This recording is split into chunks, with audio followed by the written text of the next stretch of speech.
কোনদিন কাবাগরের সামনে গেলে বা কোন আত্মীয় স্বজন গেলে বলবেন, কাবাগর দেখার সাথে সাথে প্রথম যখন কালো অংশটা চোখে পড়বে, যখন আপনি মসজিদে হেরমের গেট দিয়ে ঢুকবেন, যখন ওই Fahad gate, king Fahad gate আছে, যখন ঢুকবেন অনেক দূর থেকে কালো কালো কাবাগরের একটু একটু দৃশ্য ভেসে উঠবে চোখের সামনে।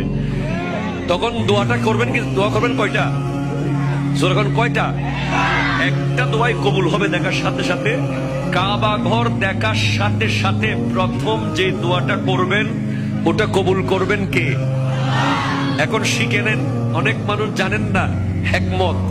আপনি একটা দোয়া করবেন, একটাই শেষ, একটা সুযোগ পাবেন আপনি, কিন্তু আপনি এমন এক দোয়া করবেন যেন যতদিন ওখানে থাকেন প্রত্যেক দোয়া কবুল হয়ে যায়।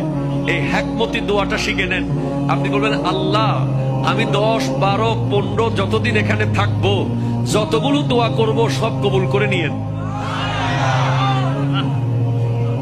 দোয়া করছেন কয়টা?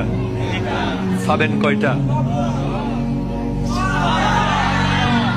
কাবা, কাবে কি রৌনক, কাবে কা মঞ্জর, আল্লাহু আকবার, আল্লাহু আকবার।